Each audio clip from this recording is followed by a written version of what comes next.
Karagaka High School stood at the edge of a small, quiet town, its old, imposing structure. A stark contrast to the modern buildings that had sprung up around it, the school was a relic of a bygone era. Its red brick walls and tall, narrow windows whispering of history and secrets. The sun had just begun to set, casting long shadows across the school grounds. The air was still and heavy, as if holding its breath, waiting for something to happen.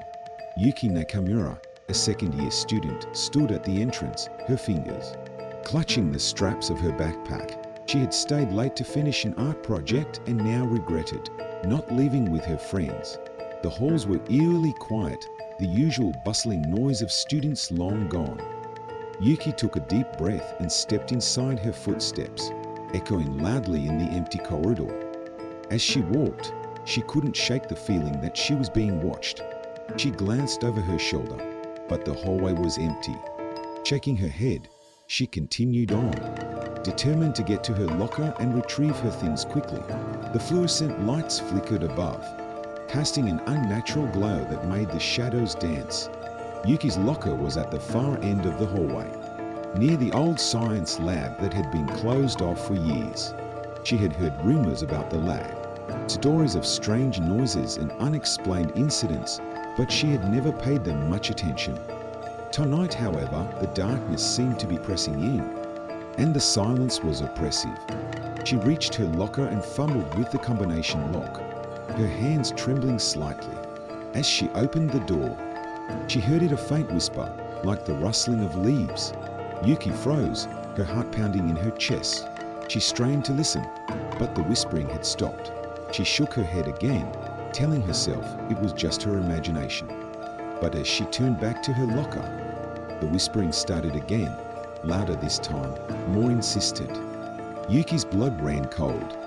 She glanced around, trying to locate the source of the sound, but there was no one there. She grabbed her books and slammed the locker shut, her breath coming in short, shallow gasps. The whispering grew louder, more urgent, and Yuki realized it was coming from the direction of the old science lab. Against her better judgment, she found herself walking towards the lab, drawn by the mysterious voice. The door to the lab was slightly ajar, and Yuki hesitated before pushing it open. The room was dark, the only light coming from a single, flickering bulb in the corner. The air was thick with dust, and the faint smell of chemicals lingered. Yuki took a cautious step inside, her eyes scanning the room. In the corner, she saw an old, rusted locker, different from the others. It looked like it hadn't been touched in years. The whispering was louder now, almost as if it were coming from inside the locker. Yuki approached it slowly, her hand reaching out to touch the cold metal. As she did, the whispering stopped abruptly, replaced by a deep, ominous silence. Her heart was in her throat as she grasped the handle and pulled the locker door open. Inside, she found a small, leather-bound notebook, its pages yellowed with age. She picked it up, her fingers trembling, and opened it to the first page. The handwriting was old-fashioned, elegant, and it sent a shiver down her spine. It was a diary, and the first entry was dated over 50 years ago. Yuki began to read, her eyes widening with each word. The diary belonged to a girl named Eiko, a student at Ikaragaka High School in the 1960s.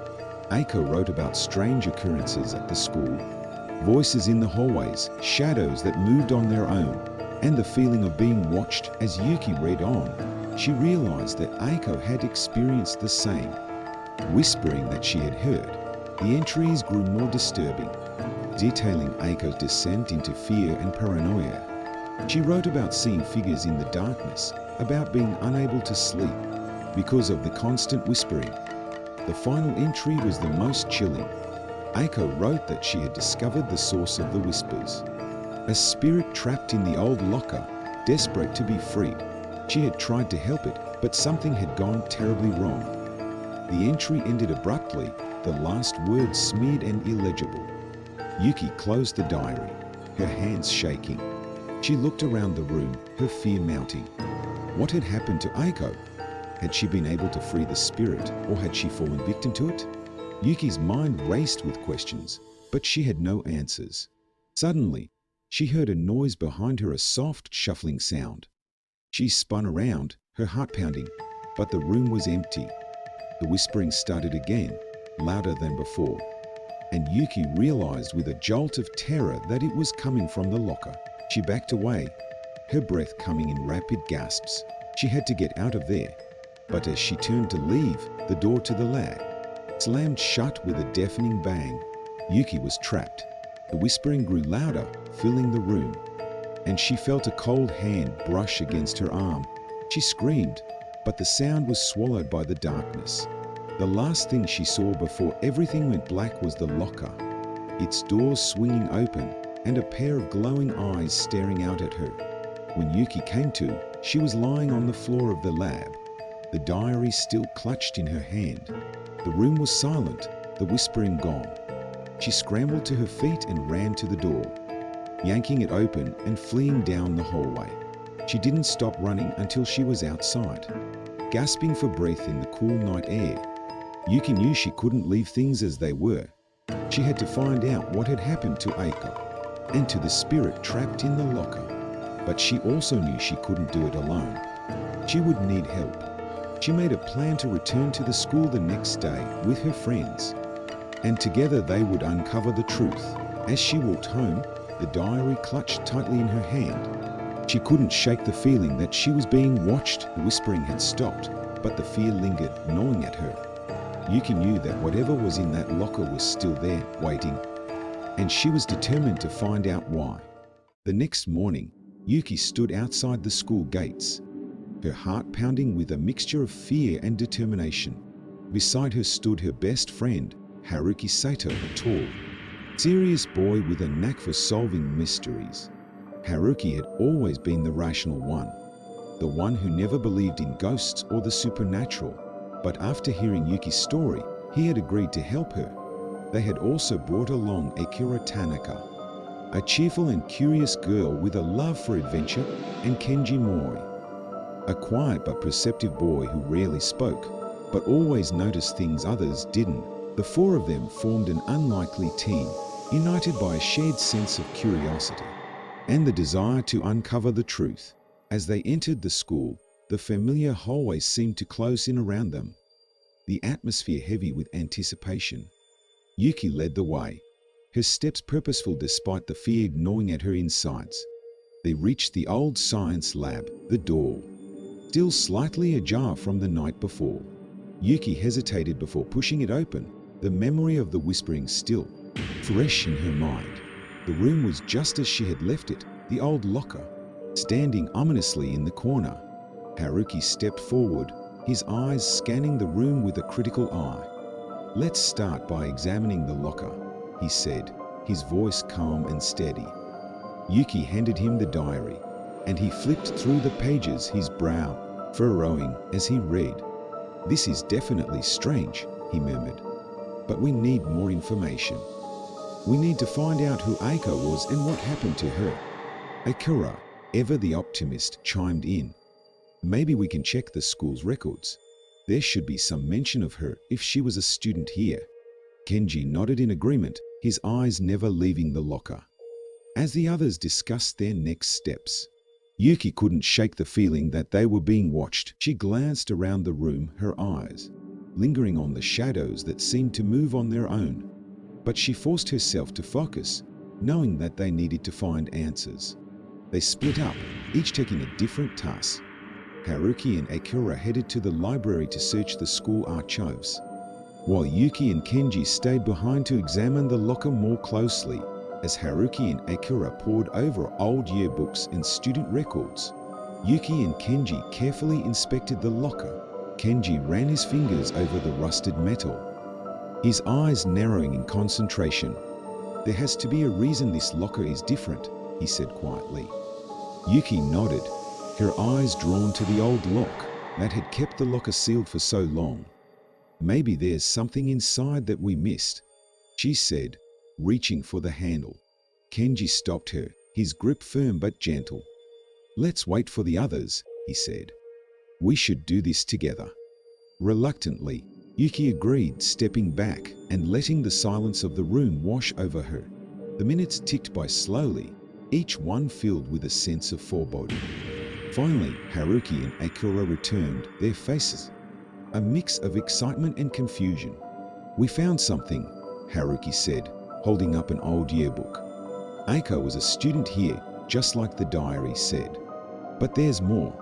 He opened the yearbook to a page, marked with a faded photograph of a smiling girl. "Eiko disappeared 50 years ago," he continued. "No one knows what happened to her. It's like she just vanished." The room fell silent as the weight of his words sank in. Yuki's mind raced, piecing together the fragments of information.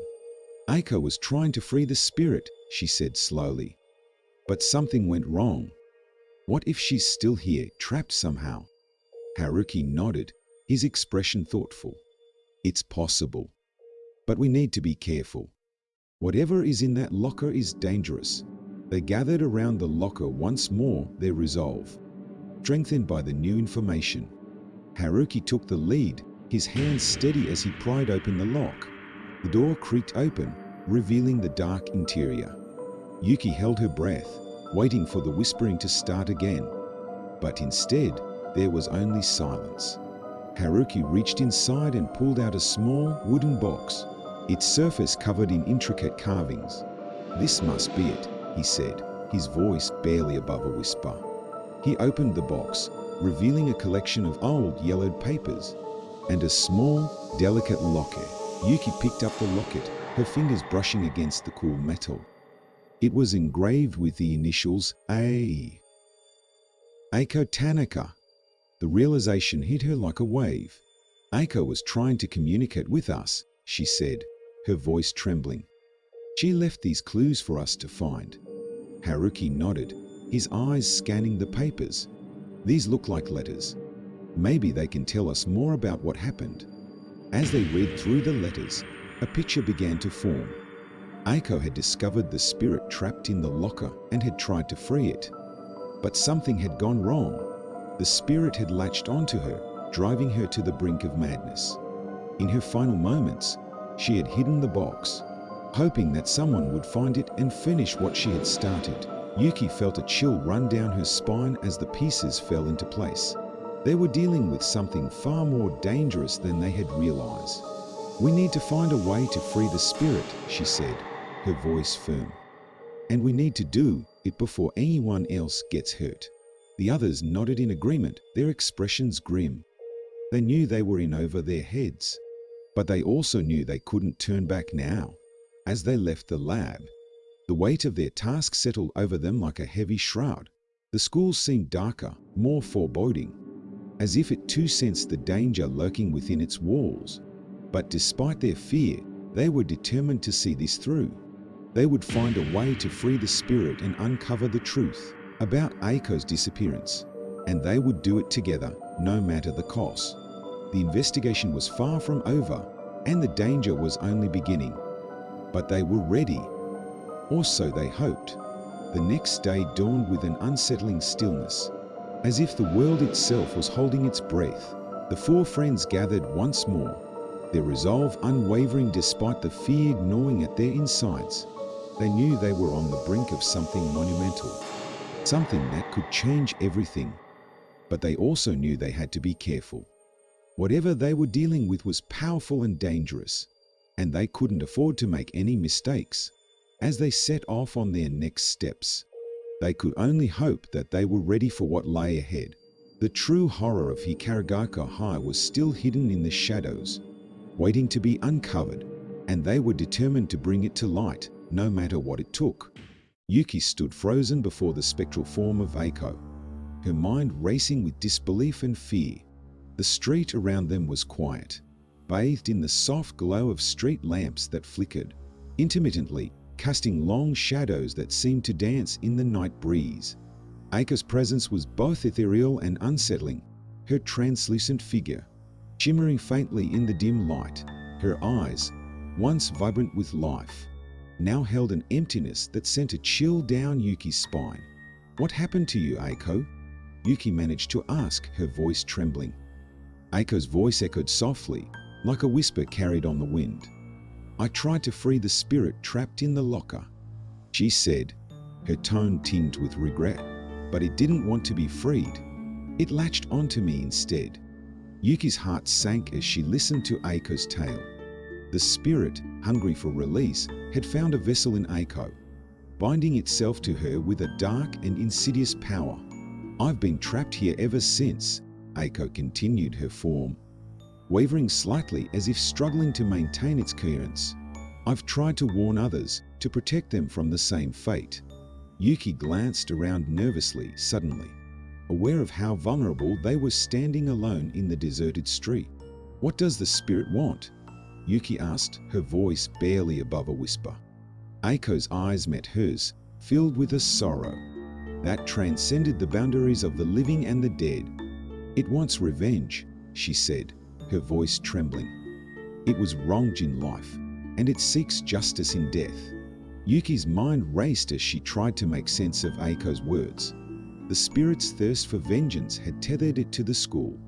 A restless soul unable to find peace until its grievances were addressed. "We have to find a way to free you," Yuki said, her determination overshadowing her fear. "We can't let this spirit harm anyone else." Aiko nodded faintly, her form flickering in and out of visibility. "There's a ritual," she whispered, her voice fading. "A way to appease the spirit and release its hold." Yuki listened intently as Aiko described the ritual. A complex series of steps that would require courage and resolve.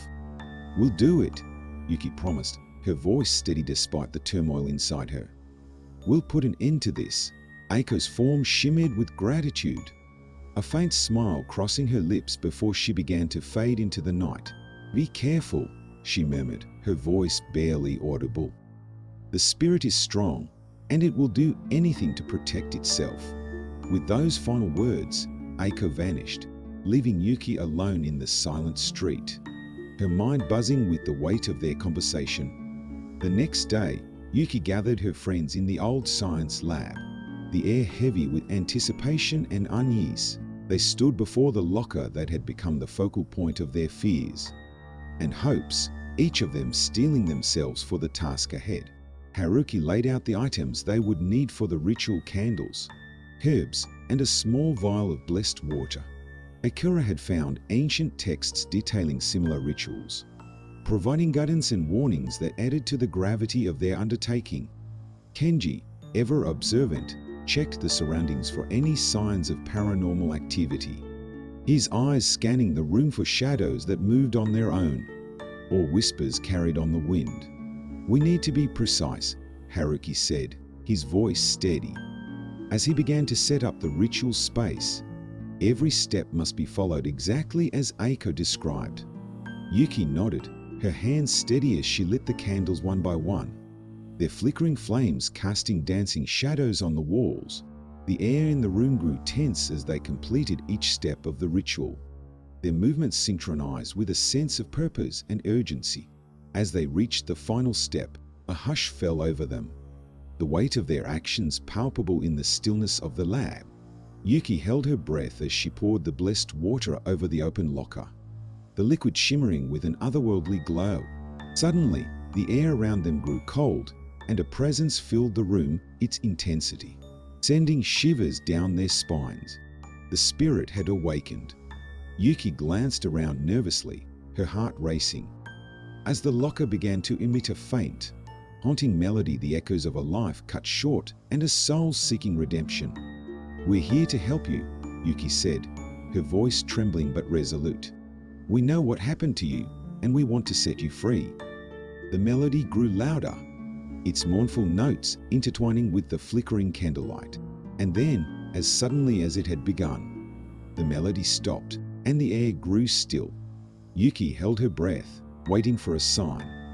And then, from the depths of the locker, a soft whisper filled the room, a voice tinged with gratitude and release. The spirit had found peace.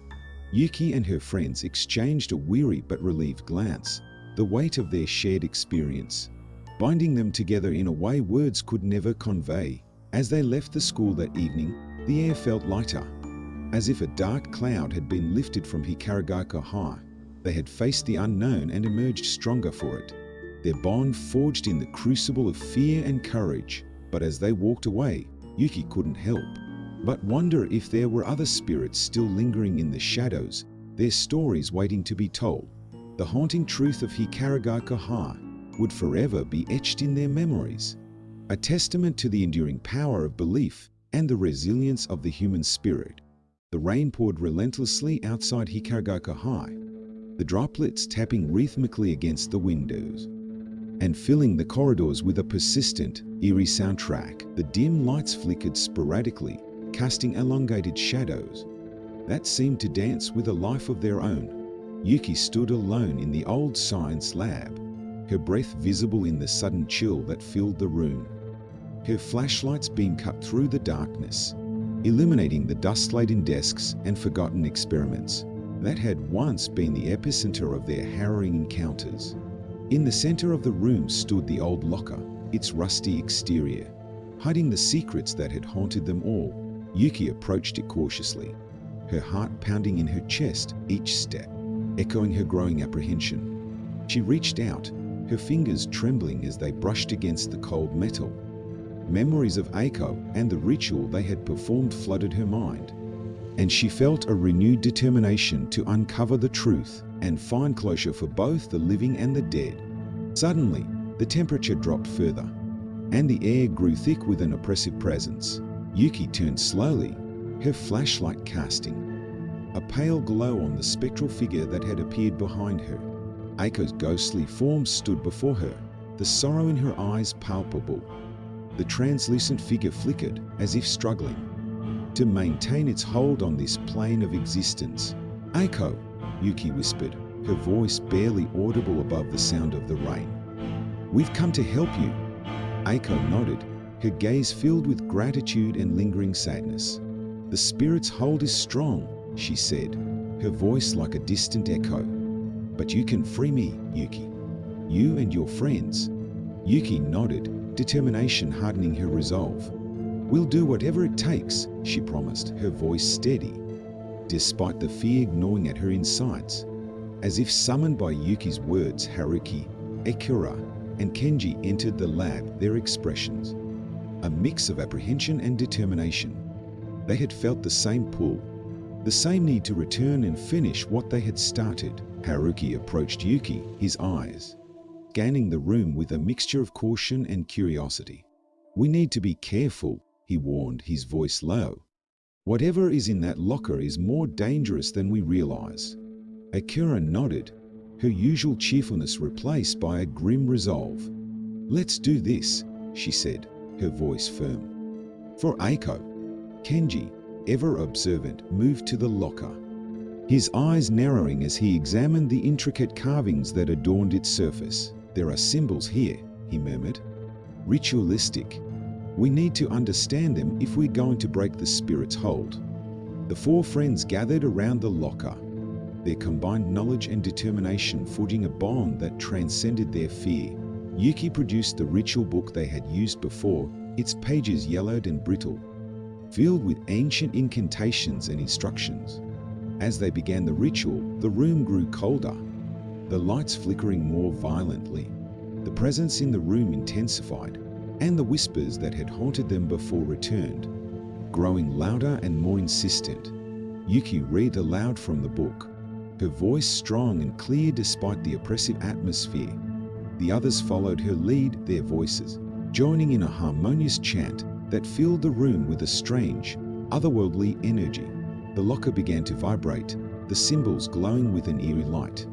The whispers turned into a cacophony of voices, pleading, demanding, and accusing. The air crackled with tension, and the temperature plummeted even further. Yuki felt a cold hand on her shoulder and turned to see Eiko standing beside her, her form more solid than before. "You're doing it," Eiko whispered, her eyes filled with hope. "You're breaking its hold." But the spirit fought back, its presence growing more violent. The locker door burst open, and a dark, swirling mist erupted from within, filling the room with a malevolent force that threatened to overwhelm them. Haruki, Akira, and Kenji continued their chants, their voices unwavering despite the fear that gripped them. Yuki focused on the book, her eyes scanning the ancient text for the final incantation that would banish the spirit once and for all. With a surge of determination, she found the words and began to recite them, her voice rising above the din of the spirit's rage. The mist swirled around them, growing darker and more intense. But Yuki's voice remained steady, a beacon of hope in the darkness. As the final words left her lips, a blinding light filled the room, and the mist recoiled, its malevolent force dissipating. The temperature began to rise, and the whispers faded into silence. The light intensified, enveloping Aiko's form in a gentle glow. She looked at Yuki, her eyes filled with gratitude and peace. "Thank you," she whispered, her voice filled with a sense of finality. "You freed me." With those words, Aiko's form dissolved into the light, leaving behind a sense of calm and serenity that filled the room. The oppressive presence was gone, and the locker stood empty, its secrets finally laid to rest. Yuki and her friends stood in the lab, their breaths coming in ragged gasps as the reality of what they had accomplished settled over them. They had faced the darkness and emerged victorious, their bond forged in the crucible of fear and courage. As they left the school that night, the rain had stopped, and the air was filled with the fresh scent of renewal. They walked in silence, each lost in their thoughts, but united by the shared experience that had changed them forever. The haunting of Hikarigaka High had come to an end, but the memories of their journey would stay with them. A testament to the power of friendship, determination, and the enduring strength of the human spirit, Yuki looked back at the school. One last time, a sense of closure and peace filling her heart. They had freed Aiko and laid the spirit to rest, and in doing so, they had found a sense of purpose and strength that would guide them through whatever challenges lay ahead.